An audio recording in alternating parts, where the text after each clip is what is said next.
Oi, meu nome é Lourdes, mas pode me chamar de Lu, como todo mundo aqui do bairro faz.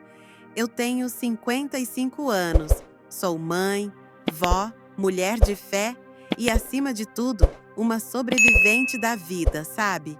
E hoje, sentada aqui nessa cadeira de balanço que meu pai me deu quando eu casei, eu quero te contar uma história que parece novela, mas é verdade. Dolorida, mas cheia de lição. Se você já passou por uma traição, prepare o coração, porque o que eu vivi foi mais do que isso. Minha própria irmã, a mulher com quem dividi quarto, boneca, roupa e até lágrima, foi quem me tirou o marido. E o pior, ainda se fez de vítima. Mas calma, não feche esse vídeo agora não, porque no meio desse caos teve muita dor, sim, mas também teve transformação. Teve perda, mas teve renascimento. Eu aprendi a me amar, me reinventar e você pode aprender comigo também. Essa história não é só de dor, não. É de força, de recomeço. É daquelas que a gente escuta com o coração apertado, mas termina com a alma aliviada. Então, fica aqui comigo, pega um café, se ajeita na cadeira e escuta o que eu tenho para te contar.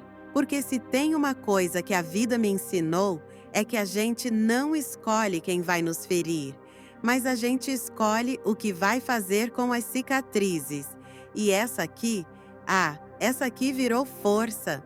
Eu e a minha irmã sempre fomos muito grudadas. Desde pequenas, todo mundo dizia que a gente era mais unida que feijão com arroz. Sabe aquelas irmãs que dormem de conchinha na cama pequena? Era a gente. Eu lembro direitinho do dia em que ela defendeu meu namoro com o Paulo, meu futuro marido, para nossa mãe que não gostava dele. Ela olhou firme para minha mãe e disse: "Se a Lu ama, eu apoio." Naquele momento, eu jurei que ela seria minha madrinha de casamento. E foi. Ela foi minha confidente. Quando o Paulo me pediu em casamento, ela chorou mais que eu. Ajudou a escolher meu vestido, cuidou do meu buquê. Foi minha sombra nos preparativos. Era como se o sonho fosse nosso, sabe? Eu nunca desconfiei de nada, nem por um segundo, porque para mim, ela era parte de mim. A irmã mais nova, cheia de vida, charmosa, sempre cheia de histórias. Eu olhava para ela com orgulho. E o Paulo? Ele parecia ser o homem certo, trabalhador, carinhoso, bom pai. Nos primeiros anos, fomos felizes. Tivemos 2 filhos lindos. E a minha irmã, sempre presente. Passava fim de semana em casa, viajava com a gente. Era como se fosse nossa terceira peça. Naquela época, se alguém dissesse o que estava por vir, eu ia rir, porque eu acreditava que o amor que ela tinha por mim era maior do que qualquer coisa. Mas a vida às vezes dá uns giros tão tortos que a gente se perde do eixo sem nem perceber. E foi assim, do nada, que tudo virou. Foi numa segunda-feira comum que eu senti a primeira pontada no peito. Sabe aquele sexto sentido de mulher? Ele gritou dentro de mim. O Paulo começou a ficar diferente, calado, ausente. Chegava tarde do trabalho, dormia virado para o lado. Mas eu, tonta de amor, achava que era estresse. Até que um dia, sem querer, vi uma mensagem no celular dele. Uma mensagem da minha irmã. Meu mundo caiu. Eu não gritei, não chorei na hora. Só senti o corpo gelar. Era como se o chão tivesse aberto sob meus pés. No começo, ela negou. Disse que era amizade, que eu estava confundindo as coisas. Ele também. Me chamaram de louca, de ciumenta, de dramática. Mas a verdade, minha gente, ela não demora para aparecer. Quando veio à tona, não teve como esconder. Ela chorou, disse que se apaixonou, que não planejou, que o amor aconteceu. E eu?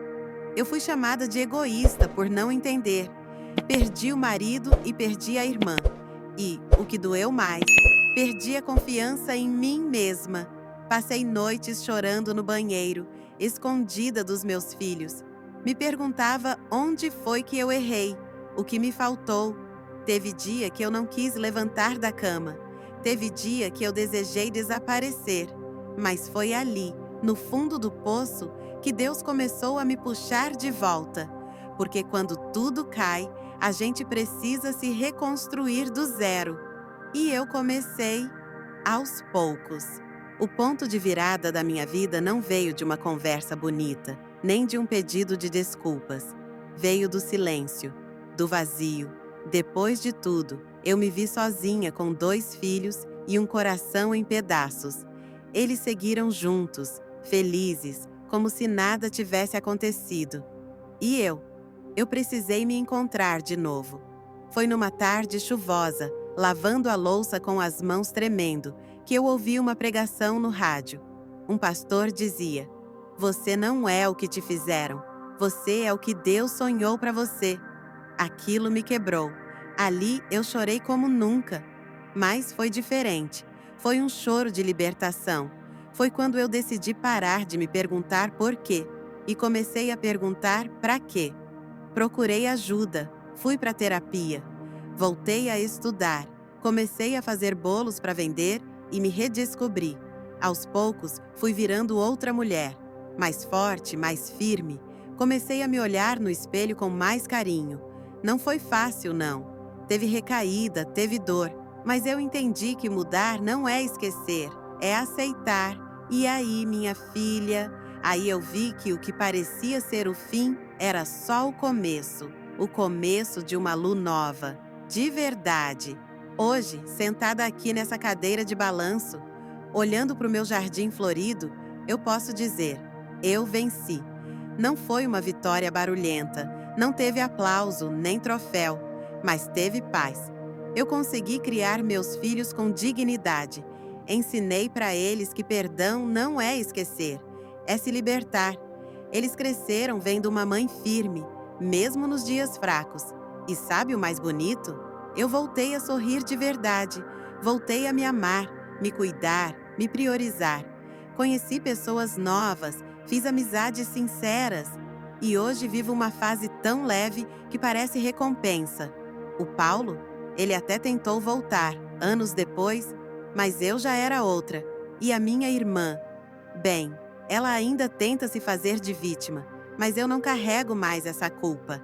Ela que viva com as escolhas dela, eu escolhi a paz. E posso te dizer, do fundo do coração, nada paga o alívio de deitar a cabeça no travesseiro e saber que você venceu sem precisar se vingar. A vida me ensinou que a melhor resposta é a transformação. E eu me transformei. Hoje sou minha melhor companhia. Se tem uma coisa que eu aprendi com tudo isso, é que nem todo laço de sangue vem com lealdade. Mas o amor próprio, esse salva. Eu entendi que perdoar não é aceitar o erro, é se libertar dele. Não é esquecer o que te fizeram, é deixar de carregar nas costas. E se eu pudesse olhar nos seus olhos agora, eu diria: não importa quem te traiu, quem te feriu, importa o que você vai fazer com essa dor. Você pode se afundar ou pode florescer. Eu escolhi florescer. E olha, florir depois da tempestade é a coisa mais bonita que uma mulher pode viver. Então, não se compare, não se culpe. Você é suficiente, você é forte. E mesmo que hoje esteja difícil, não desista. A sua história não termina no abandono, na traição, na injustiça. Ela pode começar aí, mas o final é você quem escreve. E se hoje eu tô aqui, contando isso com um sorriso no rosto, é porque a dor me ensinou a viver. E viver com verdade é o maior presente que a gente pode se dar.